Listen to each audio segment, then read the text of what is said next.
Hola, ¿qué tal? Bienvenidos una vez más a Water Diplomacy. Este es mi episodio favorito, yo creo, porque por fin estamos grabando sobre Argentina, desde Argentina. Bueno, ya sabéis los que seguís el podcast que yo me vine aquí hace unos meses y bueno, ya por fin hemos concretado un tema. Creo que hemos sacado material muy interesante y una colaboración que ahora os contaremos. Y bueno, pues yo estoy con muchas ganas de empezar. Fabio, no sé, ¿cómo estás?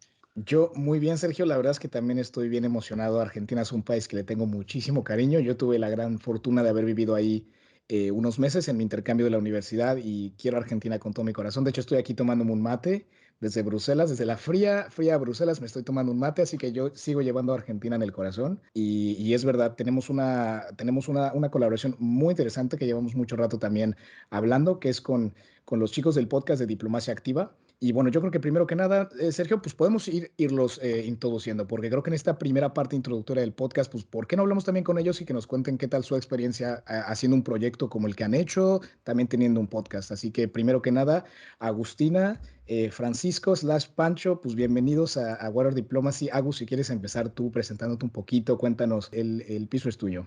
Hola chicos, buenos días. Soy Agustina y soy licenciada en Relaciones Internacionales.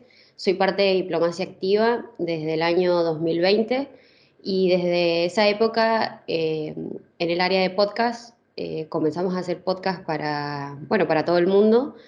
Empezamos desde muy chiquito a ir mejorando todos los meses y... Y bueno, hoy en día nuestro equipo es mucho más grande y los podcasts cada vez creemos que salen un poco mejor. Agus, pues muchísimas gracias, de verdad. Una vez más, muchas gracias por estar aquí. Y Pancho, te toca a ti, ¿cómo estás? ¿Qué tal? ¿Cómo están, chicos? Un gusto poder participar de esta colaboración con ustedes. Bueno, como decía Fabio, soy Francisco Pancho. Pueden llamarme como gusten. También soy parte de Diplomacia Activa cercanamente desde la misma fecha que Agustina. A diferencia de ella, entré primero en el área de radio y nada, en el desarrollo de mi carrera dentro de diplomacia, terminé también en el área de podcast, trabajando con Agus, que ya nos conocíamos desde hace tiempo por la facultad. Los dos estudiamos Relaciones Internacionales. Y nada, contento de formar parte de este área. La verdad que tenemos un grupo muy lindo trabajando en dos podcasts. Uno que se llama ¿Por qué? Y el otro se llama Impacto. Y nada, también contento de que se puedan generar estas oportunidades de colaboración y de charlar un rato de las cosas que nos gustan y nos interesan con ustedes. Sí, desde luego. Desde luego. Además, sobre todo, yo tenía muchas ganas de hacer esta colaboración con vosotros porque desde que empezamos nosotros, creo que empezamos más o menos en puntos similares. Yo recuerdo que creamos el Instagram de Water Diplomacy y desde el principio seguimos a vosotros porque, por ejemplo, vuestra página de Instagram está increíble, está muy bien hecha, me encantan las editoriales que hacéis. Creo que nos hemos fijado también nosotros mucho en eso, ¿no? Porque creo que vuestra página tiene una imagen muy distintiva, ¿no? Esos colores, el amarillo, esa fuente, ¿no? Entonces creo que sí, habéis sabido consolidar una imagen de marca muy, muy fuerte y nosotros, pues de alguna manera intentamos lo mismo en Word Diplomacy. Así que de verdad que no lo digo en absoluto por doraros la píldora, pero yo siento que hemos aprendido de vosotros y nos hemos fijado en cómo hacéis las cosas también para hacer nuestro proyecto. Entonces, nada, con un montón de ganas pues, de tener esta conversación.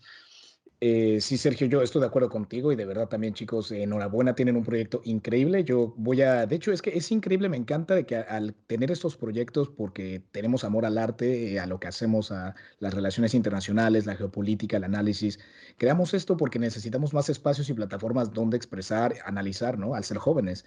Y creo que esa es la importancia de apoyar a otros proyectos juveniles que hacemos este estilo de cosas. Y sí, yo al igual que Sergio, la verdad es que les sigo y creo que tienen muy buen contenido, me encanta. Y a mí también me da muchas ganas empezar y hablar de un tema tan lindo como es un país como Argentina, bueno, para bien y para mal, porque como toda Latinoamérica, pues hemos tenido increíble riqueza cultural en todos los sentidos, pero al mismo tiempo hemos tenido tantos problemas de todo tipo. Así que creo que desembolsar un poquito la situación en Argentina va a estar brutal. Así que bueno, yo creo que podemos empezar el primer bloque. Tenemos pensado tres bloques generales. El primero es un poquito más suave. Queremos empezar hablando con un pequeño repaso futbolero, ¿no? Hablar de por qué el fútbol es tan importante para Argentina y como ahora está el Mundial y todos los ojos están en Qatar, creo que es una buena manera de entrar de una manera muy tranquila al tema.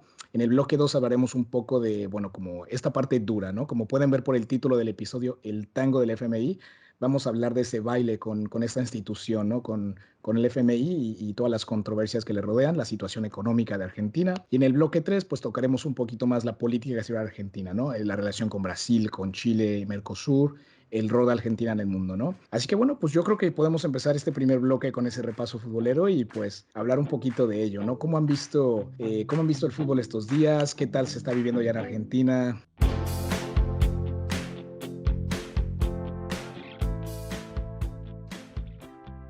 Cuando preguntás cómo han visto el fútbol es en qué momento no vemos fútbol en esta época del año. En estas épocas de cada 4 años, como decías vos, en las que yo particularmente, y sé que hay mucha gente que lo vive de la misma manera, no somos fanáticos del fútbol, pero cuando toca ver a la selección de cada país, como que se enciende algo, una chispita de que te empieza a generar una pasión que por ahí no sabías que tenías o que la tenés un poquito apagada durante el resto de los otros años. Y ni hablar de las personas que son fanáticas de por sí del fútbol y esperan esta época con grandes ansias, ¿no? Pero sí, acá en la Argentina se respira fútbol todos los días, las 24 horas. De hecho, algo interesante que quería añadir y también preguntaros cómo de cierto es esto, porque esto es algo que yo que sé, fue una conversación de pasillo, entonces no sé yo hasta qué punto esto es cierto, pero un compañero me comentó que hay gente en Argentina que vive de ser fan de fútbol, es decir, son las barras bravas de algunos equipos y se dedican profesionalmente a eso, ¿no? Porque luego les contratan de sindicatos, incluso he oído que de partidos políticos, cosas así,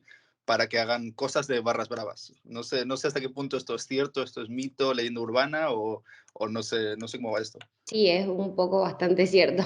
Los barra bravas de cada club manejan como gran parte de esa política interna de cada club. Entonces, mueven mucho esa realidad y también se utilizan para distintos fines políticos que, bueno, que no van con la legalidad. Sí, acá el fútbol llega a ser tan importante y tan movilizador de masas y también desde el punto de vista económico que indefectiblemente se termina mezclando el fútbol con la política, con el poder, con el dinero. Mucho de eso tiene que ver con la relación que tienen las barras en su cercanía y su relación con la política. Muchos políticos de renombre acá en la Argentina, Mauricio Macri en su momento que fue presidente de Boca, y se quiera o no, esa presidencia de Boca lo llevó a tener sus cargos políticos en Buenos Aires y después al Ejecutivo Nacional. Como decía Sergio, también hay cuestiones sindicales, por ejemplo, que hoy en día cabecillas sindicales, por ejemplo, de los sindicatos de camioneros tienen mucha relevancia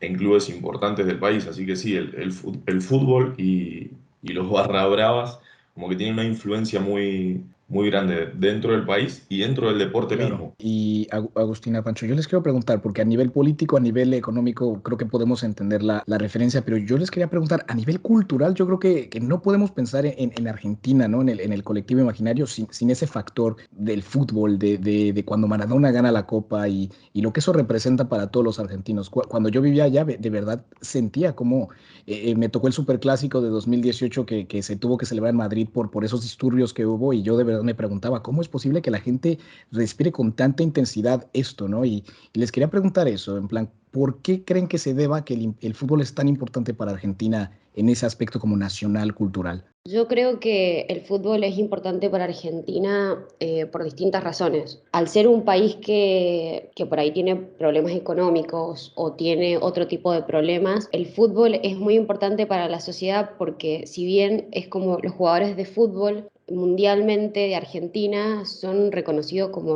uno de los mejores del mundo.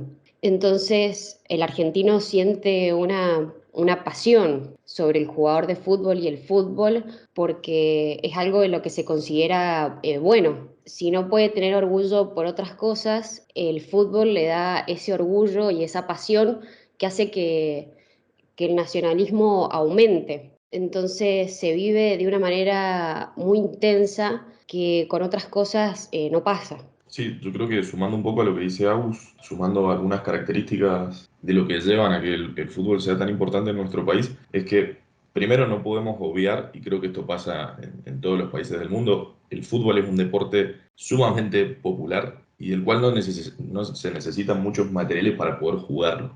Uno puede jugar al fútbol con la última pelota que emitió la FIFA o lo puede jugar con una pelota que le cosió la madre con algunos trapos, ¿no? Es un deporte que fácilmente se puede dispersar y popularizar en la gente. Acá en la Argentina fue muy fuerte y como decía Agus, por ahí termina siendo un escape a ciertas realidades que se viven en el país o ciertas realidades que se han vivido durante mucho tiempo en el país y termina generando grandes pasiones para nuestros habitantes, sumado a que por ahí esto se vive mucho más en Buenos Aires, los clubes y los equipos que representan en la primera A, que es la máxima categoría acá en la Argentina, son representantes de barrios. Entonces, si uno va a determinados barrios los fines de semana que se sabe que se juega fútbol y que se sabe que los equipos locales de esos barrios se juega fútbol, la intensidad es extrema porque es el sentido de pertenencia más grande que se puede tener acá en nuestro país, ¿no? Me parece muy interesante lo que apuntas, Pancho, porque no lo había pensado, pero tienes toda la razón, que el fútbol es uno de los deportes que es más fácilmente popularizable, ¿no? Porque para jugar al tenis necesitas las raquetas, la red, la pelota, y sin embargo, el fútbol necesitas, pues como cuando jugábamos cuando éramos pequeños, en la calle,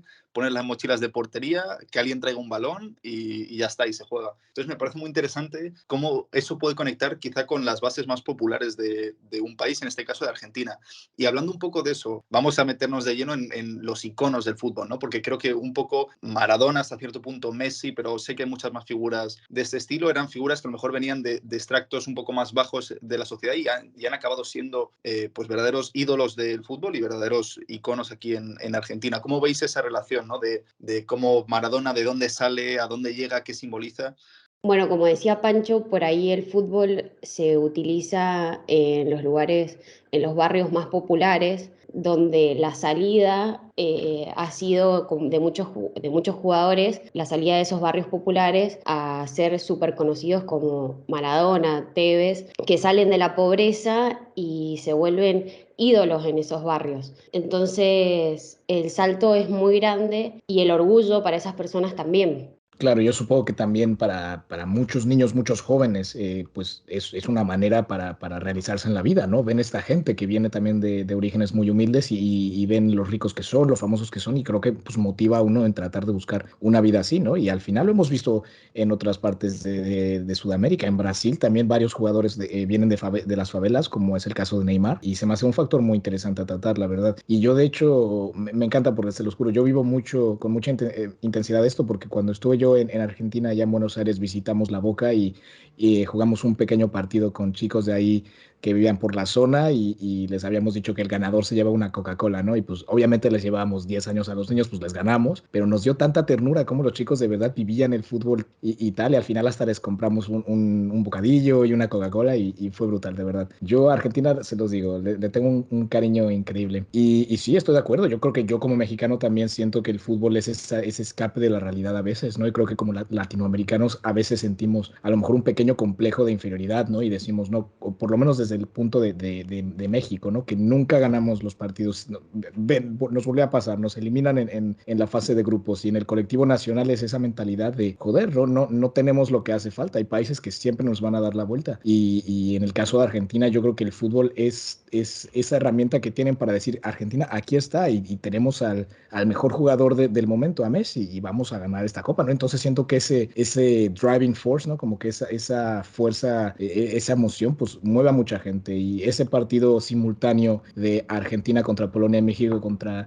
Arabia Saudita fue una locura. Lo viví yo aquí en Bruselas y vaya noche más loca. Muy triste para mí al final, pero bueno, yo sé que todos los argentinos contentísimos. Yo quiero hacer un breve comentario porque me parece muy interesante ese concepto del el fútbol como motor de movilidad social, ¿no? Que se ve en el ejemplo este que hemos dicho, en Brasil, como dices tú, y creo que siempre hay un componente así en otras sociedades, ¿no? Y siento que, por ejemplo, en Estados Unidos pasa mucho con el rap, sobre todo en barrios urbanos, a lo mejor con mayoría afroamericana, pasa mucho eso, como que los jóvenes crecen en un ambiente en el que no ven oportunidades y sin embargo ven que gente que es igual que ellos, entre comillas, es famosa, está haciendo dinero, está quedando con gente importante y quieren ir por ese mundo sin saber que también pues, significa una serie de sacrificios, ¿no? Entonces, me parece interesante, ¿no? Que aquí en Argentina a lo mejor es el fútbol y, por ejemplo, en Estados Unidos a lo mejor es el rap. Habría que ver qué es en otros países. Y lo que dices tú, Fabio, también, o sea, no es solo que sea un motor de movilidad social, sino que también a nivel país es un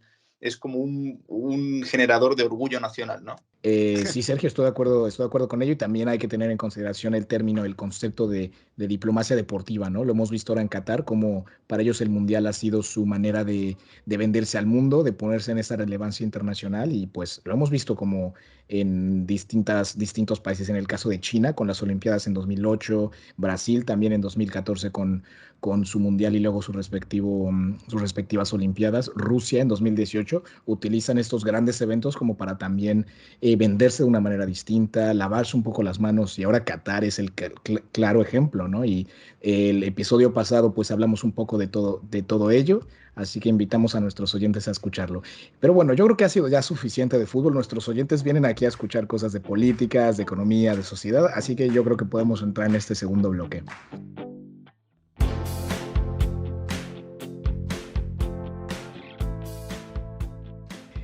Bueno, chicos, hablamos un poco ya de todo lo que es el deporte, lo que representa el fútbol para Argentina, para Latinoamérica, cómo es ese escape de la realidad y a veces cómo nos ayuda un poco también a los actores políticos a distraer un poco a la población en general, ¿no? Y creo que leí por ahí en algún comentario del documento que inclusive creo que una política dijo algo así, en plan, bueno, vamos a ganar el mundial primero y luego nos enfocamos con la inflación. Y creo que se me hizo perfecto porque volvemos a ese concepto del pan y el circo, ¿no?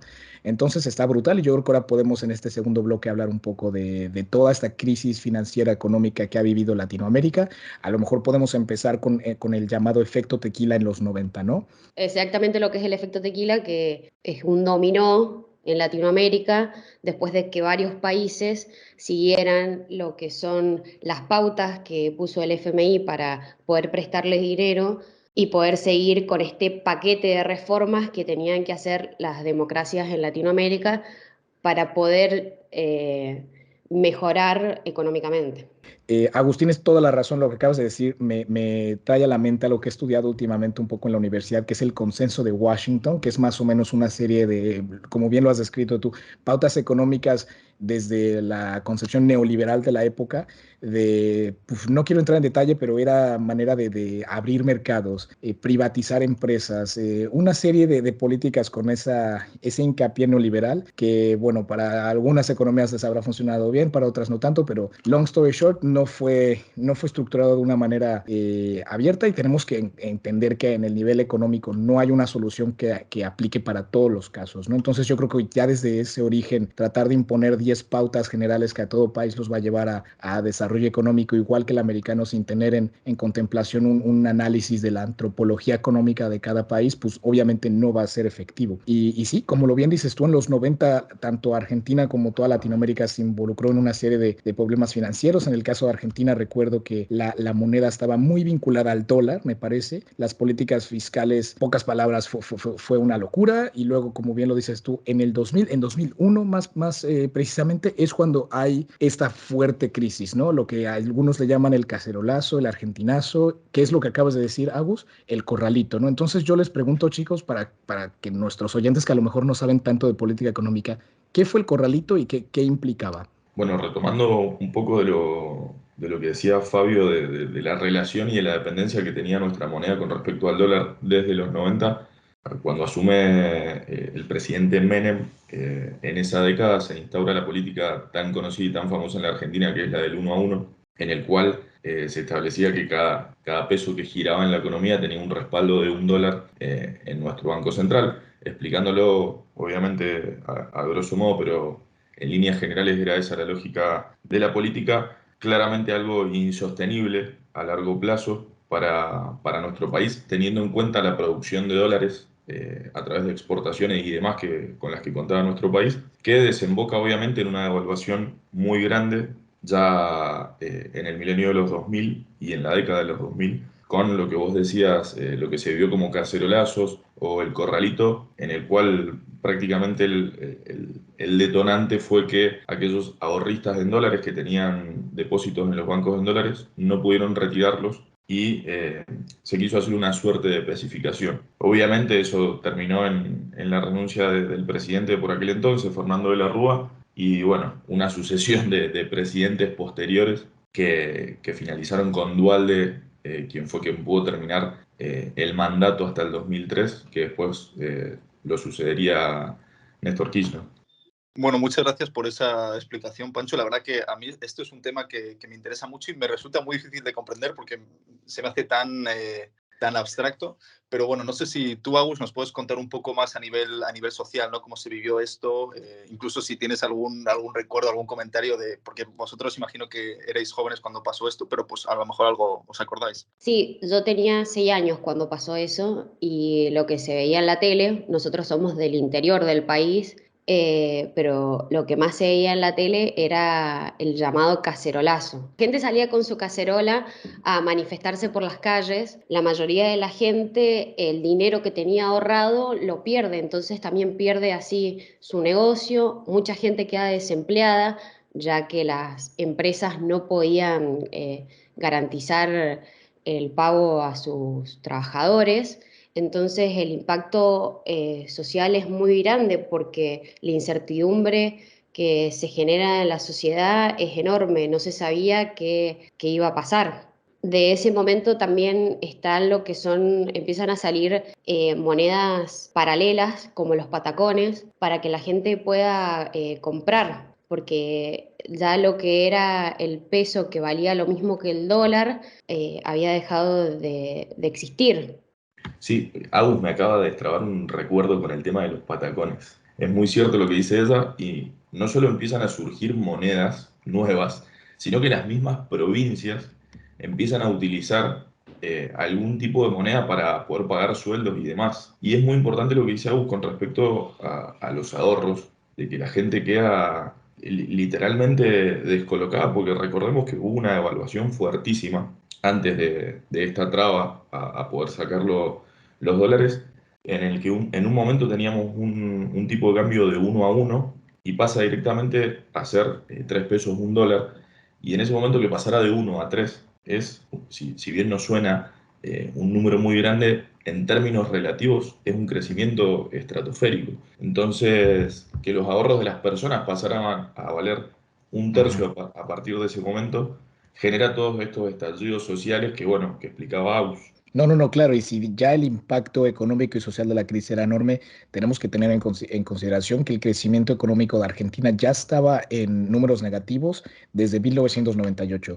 La economía en 2002 ya estaba contraída en un 11%, junto con la caída del Producto Interno Bruto, que era brutal también. La tasa de desempleo estaba alrededor del 14% en el 98 y llega a su pico en 2001 en el 22.5%, que es una barbaridad. Entonces yo creo que aquí ya empezamos a lo mejor a entrar en detalle en este tango con este actor internacional que es el Fondo Monetario Internacional, ¿no? Yo creo que en el tiempo que yo viví en Argentina nunca había escuchado tanto que se hablara de esta institución como tal.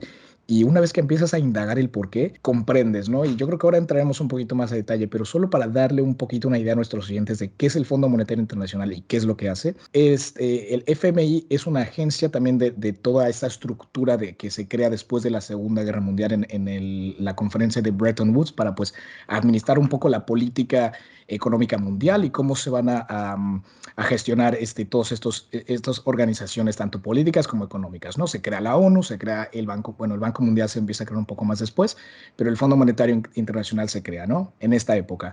Y claramente, como el ganador de la guerra y el que un poco pues estructura esto fueron los Estados Unidos, hasta el día de hoy el Fondo Monetario Internacional tiene bastante presencia americana y su influencia, ¿no? Es algo que luego países como revisionistas, ¿no? Como China, como Rusia, pues pelean mucho, ¿no? Como en estos foros Estados Unidos tiene mucha huella, ¿no? Entonces, en 2001, el FMI anuncia que va a suspender su apoyo a Argentina porque aparentemente no cumplía con sus condiciones vinculadas al programa de rescate. Significaba básicamente que Argentina iba a perder el acceso a su última fuente de capital extranjero, que esto para el país que de por sí ya estaba en una mala situación, esto lo iba a complicar más. Entonces, Argentina tuvo, podríamos decir, que apretar un poco los cinturones, que meter políticas de austeridades, lo cual al final también lastima mucho a la población local, ¿no? Pero estamos hablando de que aquí te tienen contra la pared y contra la espada. Cualquier decisión que un político toma va a afectar a alguien y va a tener grandes repercusiones políticas. Y luego, para rastrar este tema a un ejemplo más moderno, en 2018 Argentina también necesitaba todo el dinero que podía obtener y el Fondo Monetario Internacional acordó ampliar el préstamo y desenvolver lo más rápidamente un nuevo plan de déficit. En junio de 2018 Argentina negocia un préstamo de 50.000 millones que terminaron siendo 57.000 millones de dólares, el préstamo más grande en la historia del Fondo Monetario Internacional. Esto me parece que fue durante el gobierno de Macri, ¿no? Entonces aquí la gente ya estaba muy, muy, muy en contra de estas políticas, porque al final tú pides ciertos préstamos al FMI, pero tenemos que tener en consideración que no es dinero gratis, que hay que pagarlo. Al final el Fondo Monetario Internacional creemos que es altruismo total y no lo es. Es un estilo de financiación a largo plazo, a corto plazo, depende qué programa acuerdes, pero al final los países tienen que pagar de vuelta esto. Y ahí es cuando la población empieza a decir, vale, o sea, también es verdad que esto es una democracia representativa, pero no se me está preguntando abiertamente si queremos esto. Entonces yo creo que ahí es cuando tenemos un poco ese backlash social. Y chicos, yo les quería preguntar eso a ustedes. ¿Cómo han visto o cómo perciben la población argentina esta institución? ¿Por qué el argentino promedio detesta tanto al Fondo Monetario? ¿Cómo lo podrían analizar? Yo creo que el ciudadano común detesta el Fondo Monetario Internacional porque lo relaciona con lo que fue el corralito y todas estas medidas que se implementaron en los 90 que llevó a la crisis del 2001. Entonces es como el FMI un enemigo público. Como vos decías, se juzga mucho en la sociedad si se debería o no pagar esta deuda. Cuando alguien te presta dinero, vos le tenés que devolver esa plata. Y es un esfuerzo muy grande para Argentina poder devolver tanto dinero que se prestó por tantos años. Entonces, cuando se vuelve a tomar la deuda en el 2018, eso crea un revuelo muy grande, porque es, en cierta manera, volver a depender de un organismo internacional que está financiando al país, pero en algún momento hay que devolver ese dinero y devolver ese dinero un esfuerzo muy grande para la Argentina, pero a la vez, en el momento que se piden los préstamos, es porque la Argentina se encuentra en crisis económicas. Para responderte, Fabio, a tu pregunta, te voy a hablar pura y exclusivamente de mi experiencia personal. A ver, cuando sucedió lo del 2000-2001, hasta el 2003, la gran crisis política, económica y social que tenía la Argentina, yo tenía 5 años, así que muchos recuerdos no tengo, pero sí me acuerdo que durante todo mi crecimiento y mis años hasta el día de hoy, yo escuchaba en las noticias o escuchaba a los políticos de turno que todas las desgracias económicas de ese momento de Argentina eran culpa del Fondo Monetario Internacional. Entonces yo creo que por lo menos las personas de mi época crecieron con ese discurso en la cabeza y eso lleva a que hoy en día se tenga una visión, una percepción tan negativa del Fondo Monetario Internacional por parte de los argentinos. Claro, yo quería apuntar también que, bueno, yo viajo mucho en autobús por Argentina, sobre todo al norte, a la provincia de Santa Fe, y me voy fijando siempre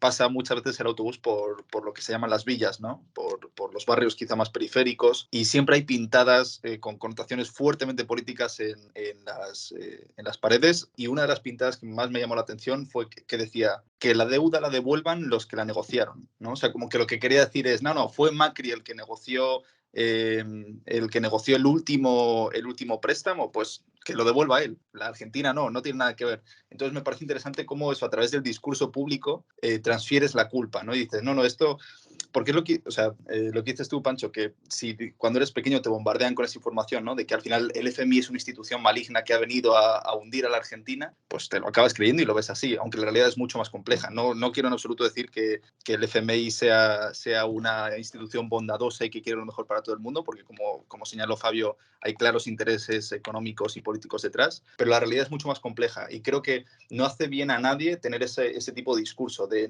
pues Macri pidió la deuda, pues que la de la Argentina se niega a pagarla. Bueno, pues, si un país se niega a respetar los acuerdos que para bien o para mal ha tomado a nivel internacional, ese país queda desacreditado y de alguna manera pueden incluso sacarlo de todo ese juego internacional, ¿no? De acuerdos e instituciones. Entonces creo que es peligroso ese tipo de discursos, pero claro, las implicaciones económicas, como decía Agustina, son enormes para la Argentina en este sentido. Sí, y ahí, Sergio, vos acabas de marcar dos de los grandes discursos políticos que se viven en la Argentina o que se vivieron por lo menos durante lo que fue la presidencia de Macri, el hecho de decir, a ver, por un lado teníamos un movimiento kirchnerista que decía, nosotros nos alejamos completamente del Fondo Monetario Internacional, porque como decíamos, todas las desgracias económicas, políticas y sociales de la Argentina en su momento fueron culpa del Fondo Monetario Internacional y no queremos saber nada con ellos, a un discurso totalmente distinto por parte de Macri que era, nosotros tenemos que arreglar con nuestros acreedores para volver al mundo. Y nada, se me vino muy claro cuando vos Claro. hablabas de estas, por ahí, obligaciones que los países tienen que cumplir cuando toman un préstamo o cuando se comprometen a cumplir ciertos planes de pago en el momento que se dejan de hacer, cuál es la credibilidad que queda para los países. Y acá en la Argentina se vio muy claro esa disyuntiva ética o moral, si se quiere. Pancho y Agus, ahora que estamos ya hablando de los actores, ¿no? Creo que ya hablamos bastante de Macri, creo que ya a los oyentes un poquito le quedó claro de dónde viene y más o menos esa política que trae. Y acabas de mencionar a los Kirchner, y yo les quería preguntar un poco, porque yo creo que cuando escuchamos de Argentina hay tres apellidos que nos suenan muy claros: Maradona, Messi y Kirchner. Entonces, esta dinastía política, ¿de dónde viene? ¿Qué defienden? Porque tenemos que recordar que Cristina Fernández de Kirchner, ella estaba casada ya con otro presidente que gestionó Argentina hace unos años. Entonces, ¿creen que les podría dar a nuestros oyentes un repaso general?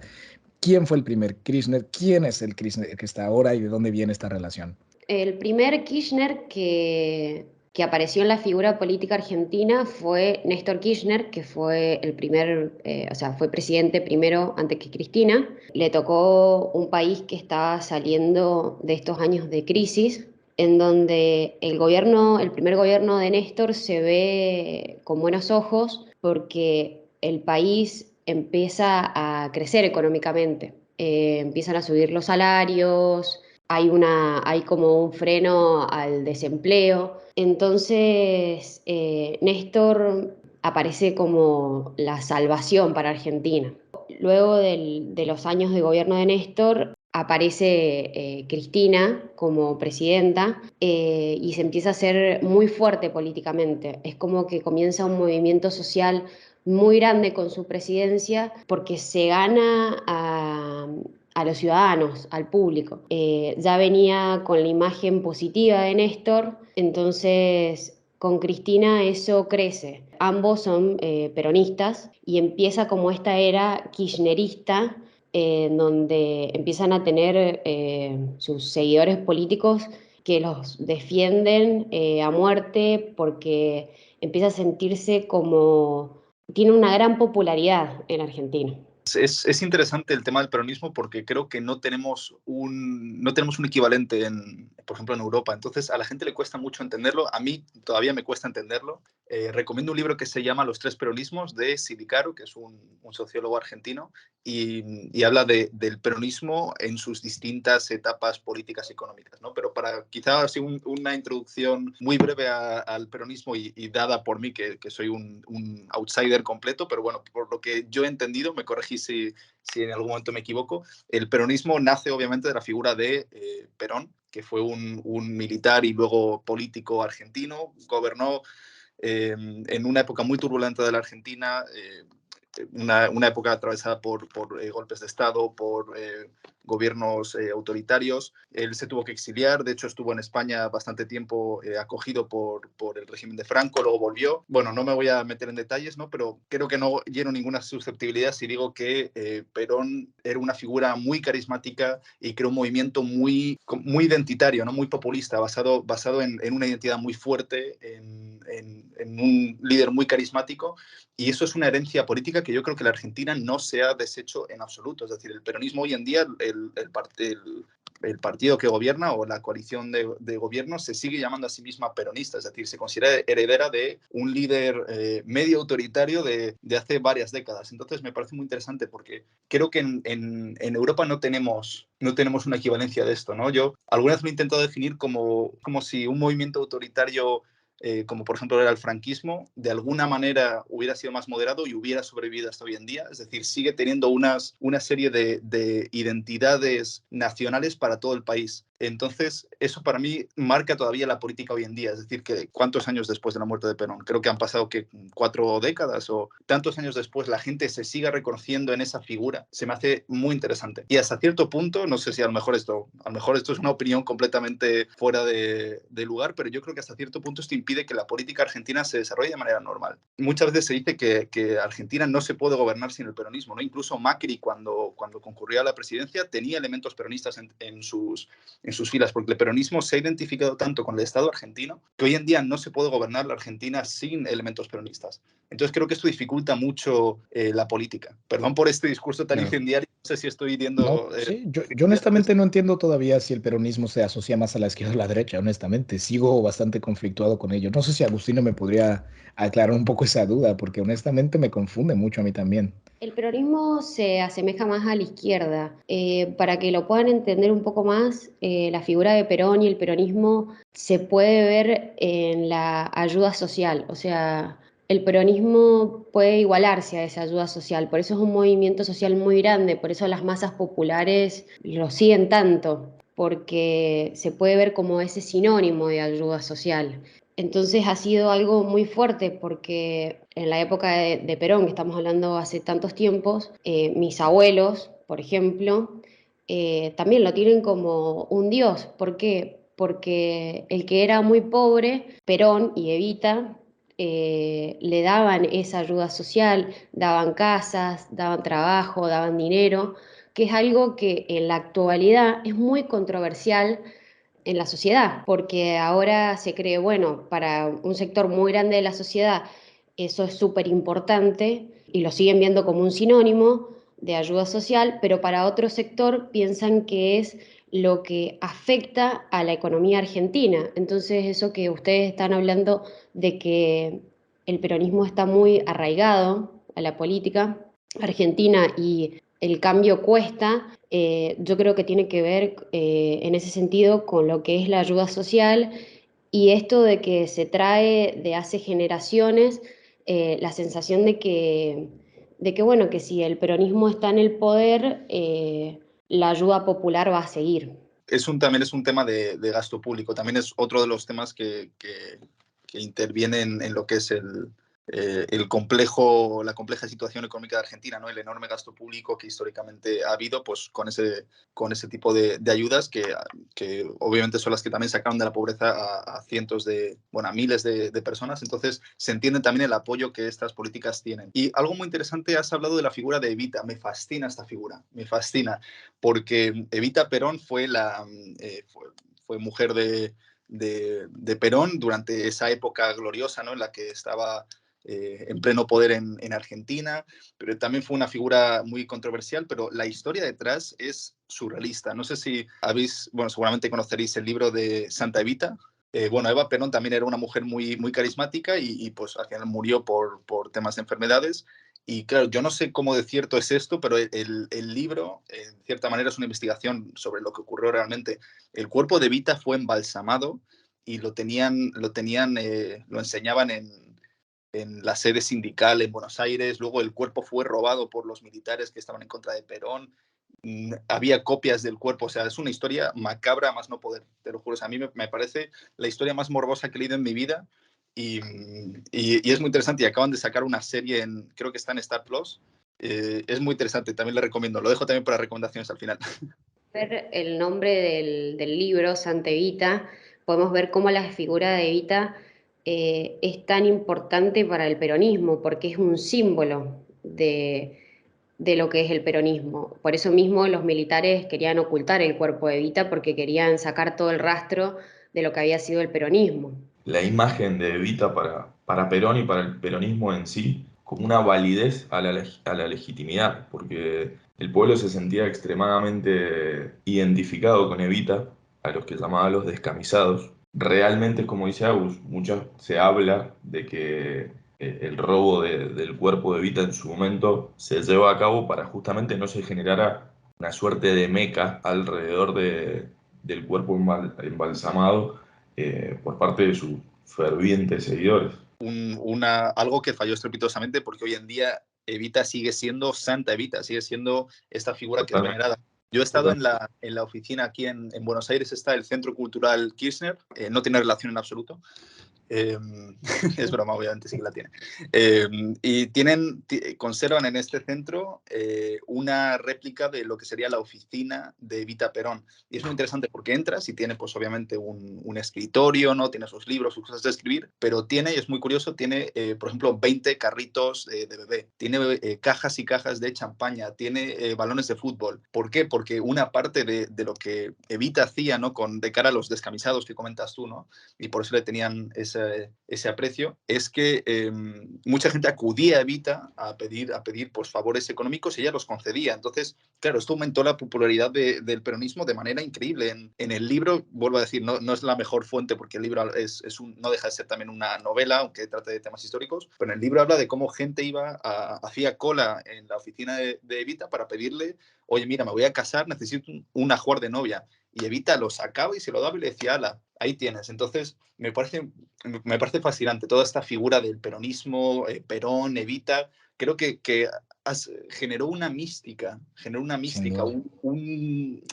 no sé cómo decir, un verdadero relato nacional y por eso sigue existiendo hoy en día en el discurso político, sigue estando tan presente.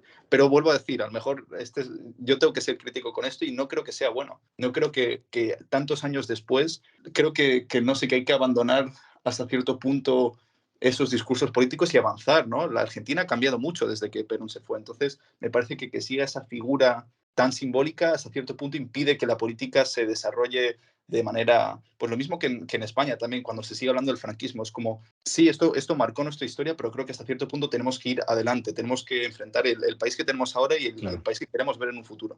No estoy de acuerdo contigo, Sergio. De verdad, yo que he tenido la suerte de vivir tanto en España como en Argentina, no podría estar más de acuerdo. Yo creo que al final el proyecto país tiene que ser lo primordial y a veces es complicado, ¿no? Romper con esas estructuras tan marcadas entre los distintos lados del espectro político. Pero sí es verdad que hasta cierto nivel yo estoy de acuerdo contigo que en España hay que avanzar más allá de la guerra civil.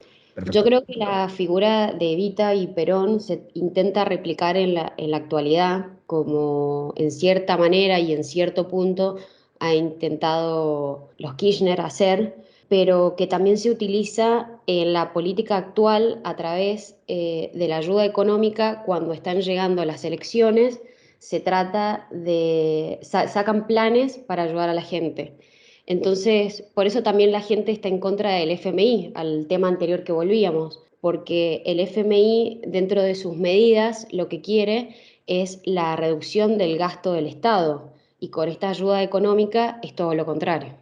No, brutal, chicos. Creo que ya a nuestros oyentes, tanto a mí, nos ha quedado un poco más claro todo este panorama político, identitario, nacional, las figuras políticas que ha tenido Argentina a lo largo de los años. Y bueno, yo creo que ha sido una excelente manera de hablar de todo lo que rodea la política y la economía de Argentina. Yo creo que con esto podemos cerrar un poco este bloque y entrar en nuestro último bloque, que es hablar un poco pues, de las relaciones internacionales en Sudamérica.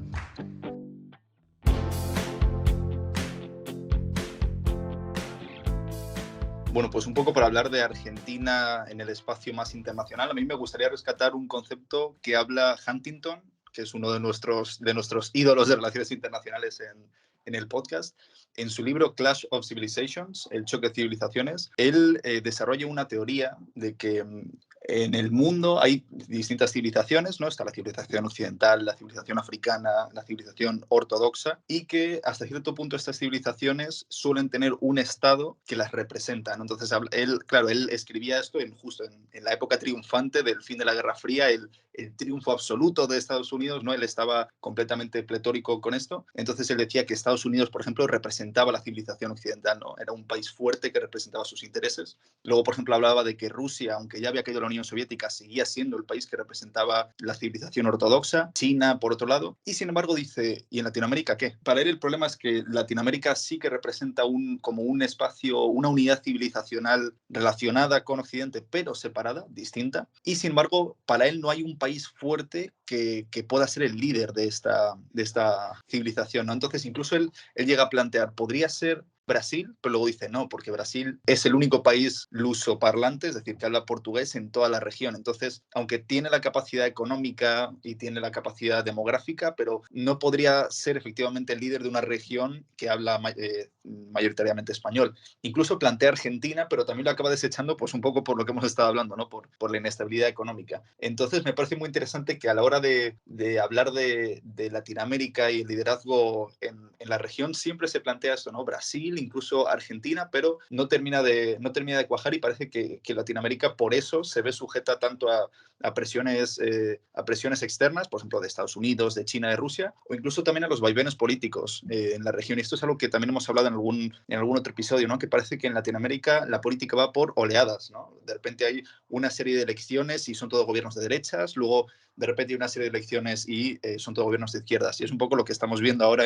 Hablamos justo después de la elección de Lula, un presidente claramente izquierdista en Brasil. En Argentina está gobernando el kirchnerismo. En Chile está Boric, que también es de izquierdas. Creo que ahora mismo estamos viendo esa oleada izquierdista en Latinoamérica. Pero no me cabe duda que dentro de unos años veremos una oleada derechista, porque parece que la región funciona así, y esto yo creo que genera un poco de inestabilidad. No sé cómo lo veis vosotros y cuál es el rol de Argentina en todo este complejo sistema latinoamericano.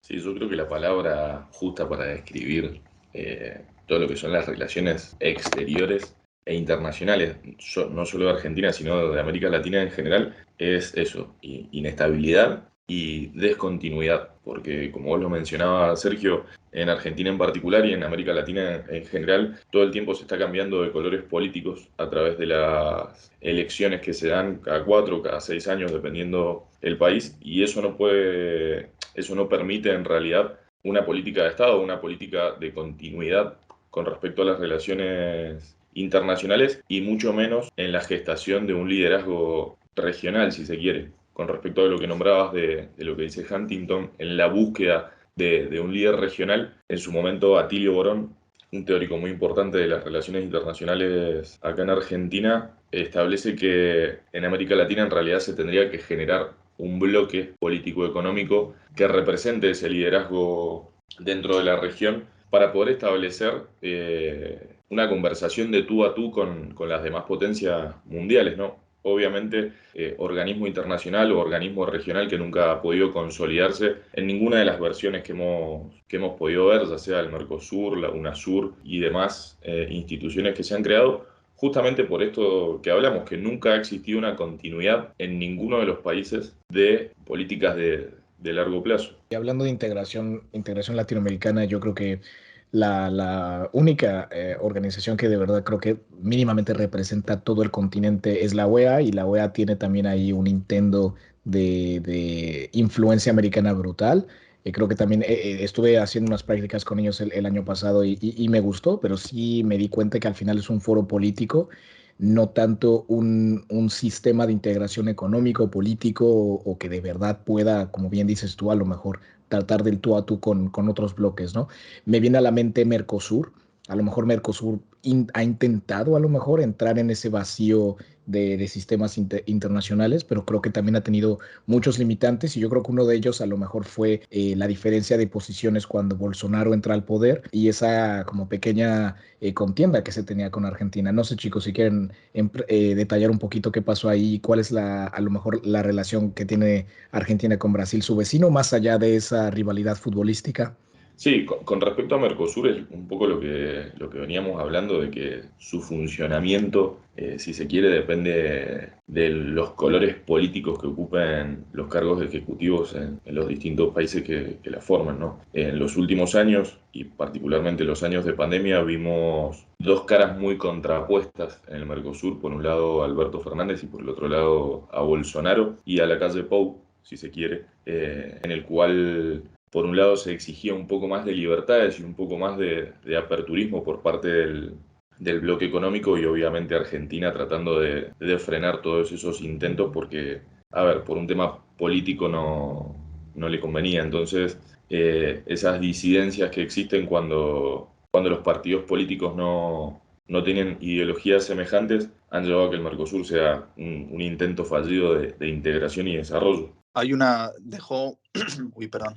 La última cumbre de Mercosur dejó una escena un poco triste, en mi opinión, que es cuando Bolsonaro estaba bueno, de hecho, la cumbre iba a ser presencial y en el último momento se especula que fue por el claro apoyo del gobierno argentino a la elección de Lula. Bolsonaro canceló y se hizo al final una cumbre online muy rara, como con pantallas, y dejó una escena muy, muy triste en la que Bolsonaro dice que Brasil no quiere cargar con el peso fiscal y económico que representan otros miembros de la asociación, ¿no? En una clara referencia a Argentina. Y Alberto Fernández, casi al borde de las lágrimas, dijo algo tipo: siento si alguna vez se nos ha sentido como una carga, yo no lo siento en absoluto. A mí me pareció un momento enternecedor. Pero bueno, más allá de eso, volvemos a lo mismo, ¿no? Claro, ¿por qué? Porque estaba en un lado Bolsonaro y estaba en otro Alberto Fernández. Bueno, la calle Pou también, yo creo que es una figura muy interesante y que valdría la pena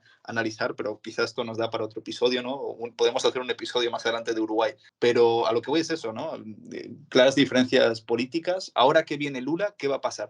¿Creéis que va a haber un acercamiento en el marco de Mercosur, o Mercosur ya queda obsoleto y hay que pasar a otro tipo de formato de relaciones? Yo creo que puede llegar a haber un acercamiento ahora que Lula y el presidente Fernández comparten como ideología política, que no pasaba, como vos decías, con Bolsonaro. Pero bueno, el Mercosur ya han pasado casi 30 años desde que se firmó el Tratado de Asunción, y, y la integración política que ha habido ha sido bastante progresiva, pero que no alcanza. Siempre se ve como a la Unión Europea como esa imagen de querer alcanzar algo parecido, pero con el Mercosur siempre ha habido como paros gracias o por desgracia, a los distintos políticos de turno que, como decía Pancho, no pueden tener una política a largo plazo. Se pudo ver un poco más de unión hace varios años cuando estaba Néstor Kirchner, Lula, que ahí también entra un poco en este grupo Chávez, pero desde ese momento no se ve como una unión o como que fueran a tener un objetivo en común. Sí, es sumamente interesante analizar o tratar de prever cuál va a ser el futuro ahora del Mercosur, teniendo en cuenta este acercamiento que obviamente podemos estimar entre Argentina y Brasil con la nueva presidencia de Lula da Silva, porque ahora va a estar de un lado Lula da Silva y Alberto Fernández, y el otro lado opuesto va a estar la calle Pou, el cual ya anticipó o amenazó, pongamos entre comillas, a salirse del Mercosur si el Mercosur no le sirve a los fines de Uruguay. Entonces es interesante analizar cuál es el futuro y cuáles van a ser las estrategias que utilice cada uno de los países para terminar sacando el mayor rédito posible de la institución, ya sea saliéndose en un posible escenario para Uruguay, o teniendo una unión un poco más fuerte desde el punto de vista de Brasil o Argentina. Aquí yo me cuestiono cuál va a ser el eslogan de marketing si Uruguay se contempla salir. Así como tuvimos el Brexit en Europa, ¿cómo sería ese de Uruguay? ¿Uru out? No lo sé. En fin, Sí, no sé si va a ser tan dramático como la salida de Inglaterra de la Unión Europea, ¿no? Pero sí, va a significar un golpe importante para el no, sin Mercosur duda, desde ya. sin duda. Yo creo que de los distintos sistemas de integración, Mercosur es el que más ha avanzado. Obviamente, como dijimos, tiene sus limitantes. Ojalá fuera una integración más allá de lo que es, pero bueno, si Uruguay sale, si las disputas entre los distintos miembros continúan, pues el único que parecía que sí jalaba un poco termina fracasando. Ojalá no sea el caso. No podemos descartar que Argentina se acerque a otros actores internacionales, ¿no? Yo creo que en el mundo justo postguerra fría, unipolar, Estados Unidos, pues claramente la mayoría de países, incluso en Latinoamérica, de alguna manera u otra se apoyaron en Estados Unidos, pero creo que cada vez más vamos a ver que China y Rusia se pueden convertir en apoyos para países en situaciones como la que está Argentina, ¿no? En la que necesita diversificar sus apoyos a nivel internacional. Y bueno, esto, ya hemos visto casos de esto. La relación de Argentina con Rusia es medio complicada, ¿no? Incluso, bueno, ahora con el tema de la invasión rusa a Ucrania no saben dónde meterse. Creo que incluso al principio Alberto Fernández en un tuit sí que condenó la invasión, la ocupación ilegal, pero bueno, parece que ese discurso se ha ido relajando un poquito. Y luego con China también es muy interesante porque durante el gobierno de Kirchner se acordó con China la creación de una base no militar solo con objetivos, solo con objetivos científicos y de observación del espacio en Patagonia. Y claro, esto también produjo una serie pues de polémicas internas, ¿no? Pero yo creo que esto viene a recordarnos que Argentina puede contar con otros actores internacionales, ¿no? China y Rusia están ahí y hay que ver cómo es el futuro de estos apoyos. Con China influyendo en Argentina, se puede ver esa contraposición con Estados Unidos, que siempre han sido como los rivales geopolíticos. Entonces, que China pueda tener la base militar en Argentina y que también le haya prestado dinero, se ve como China quiere expandir su influencia sobre Argentina y que también lo está tratando de hacer en Latinoamérica.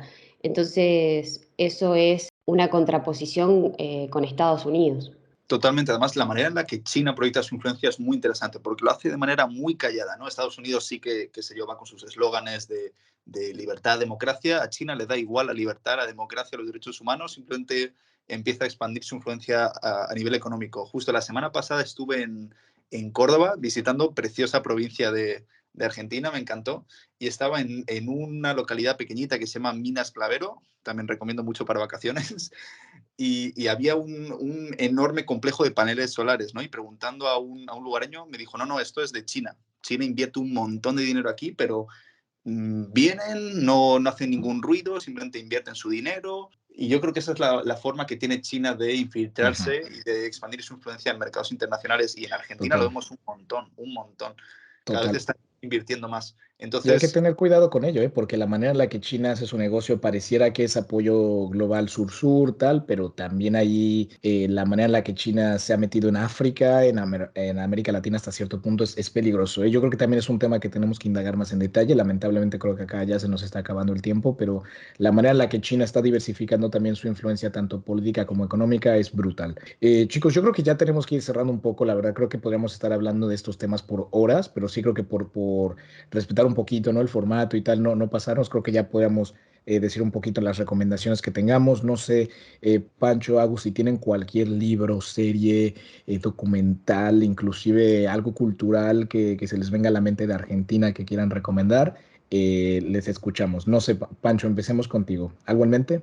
Sí, yo para recomendarles particularmente un libro que a mí me sirvió para hacer mi tesis. Yo, como hablábamos recién del tema, lo hice sobre el peronismo y su política exterior, y un libro que no solo me ayudó a la realización de la tesis, sino que la verdad que me cambió el panorama de lo que yo tenía sobre la historia argentina. Es un libro titulado Argentina, el ciclo de la ilusión al desencanto, escrito por Jach y Gerchunov. La verdad que nada, tiene una historia un poco económica de lo que es Argentina, pero es sumamente interesante para poder entendernos un poco mejor. Buenísimo. Agus, ¿tú tienes cualquier cosilla también que recomendar? A mí me pareció interesante, estuve viendo los primeros capítulos en Netflix sobre el caso de la FIFA y en los primeros capítulos se puede ver cómo el gobierno militar utilizó el mundial que se hizo acá para tapar un poco lo que pasaba internamente.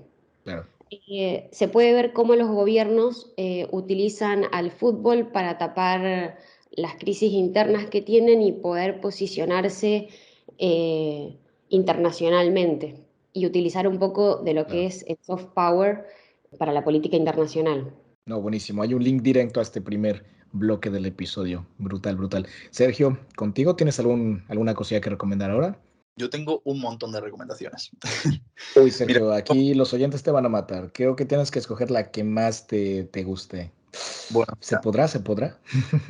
el libro que mencionamos, simplemente si a alguien le interesa, que se llama Santa Evita, de Eloy Martínez, habla de eso. Es un relato macabro y rocambolesco sobre el cadáver de Evita Perón, no tiene desperdicio. Luego recomendaría también la película, esto es una película, es fácil de ver, está en Netflix, se llama La Odisea de los Giles y habla de eso, del momento exacto del corralito, ¿no? Habla de un grupo de amigos, ¿no? Que son unos giles porque se dejan engañar y pierden todo su dinero, entonces hacen una trama para recuperar su dinero en el contexto de este corralito. Y luego, por último, mencionar un libro muy interesante que lo vi una vez y me pareció fascinante. El libro se llama ¿Por qué Argentina no fue Australia? Es un libro de Pablo Fagelbaum y Pablo Gerchunov. Perdón si he pronunciado mal. Pero es interesante porque muchas veces se habla de esto, ¿no? De que Argentina y Australia tenían condiciones muy similares a nivel terreno, a nivel demografía, a nivel inmigración de Europa. Entonces, ¿por qué Argentina no fue Australia? Y aquí interviene mucho pues, a nivel económico, ¿no? Todo lo que hemos estado hablando. Entonces, me parece una buena forma de concluir las recomendaciones. Fabio, ¿tú qué recomiendas? Yo, pues mira, ya para terminar esta increíble colaboración, a cualquier oyente que le interese indagar un poco sobre la historia de Argentina de una manera rápida y resumida, les recomiendo el libro que me ayudó mucho a entender a Argentina cuando vivía ahí. Se llama Breve Historia de la Argentina. Claro que sí, por José Luis Romero. La verdad es que me gustó, es un libro cortito, te explica en general pues los distintos bloques de la historia, de la política y de las relaciones internacionales de este bello, bello, bello país. Así que chicos, yo creo que hemos llegado ya al final del episodio. La verdad es que se los agradecemos mucho. Agustina, Pancho, a todos los miembros de Diplomacia Activa, de verdad que es un honor poder compartir un foro con ustedes. Tienen un proyecto increíble que de verdad a nosotros nos inspiró mucho también, nos ha ayudado a seguir nuestro proyecto también. Y creo que hablamos de todo. No se me ocurre algo que no hayamos tocado. O sea, yo creo que habría que hacer un episodio de la cultura del mate y la industria del mate. Es muy interesante. El país que más importa mate es Siria, ¿eh? Dato curioso. En fin, chicos, muchísimas gracias por haber venido. Les mandamos un fuerte saludo hasta allá a la Argentina, que sé que los tres están por allá. No, nada que decir, que a ver si nos vemos por aquí, por Argentina. Si voy a Mendoza, os doy un toque. Te esperaremos. Buenísimo, chicos, pues Gracias. muchísimas gracias a todos los oyentes, a los que llegaron hasta aquí. Y nada, para cualquier análisis internacional ya saben dónde encontrarnos. Hay que Y despertar, a ver, hay que despertar. al Warrior que llevas dentro y también ¿cómo es vuestro eslogan? Lo de diplomacia activa me parece muy interesante. El mundo nos necesita atentos. Me encanta. Eso. Y el mundo nos necesita atentos al partido de Argentina. Hoy vamos a machacar a Australia, pa. Venga, Hablando de papá. Argentina y Australia. Venga, Total, no sé qué día saldrá este episodio, ya para entonces sabremos cuál es el resultado del partido, pero mucha suerte a la selección. Así que bueno, chicos, hasta la siguiente.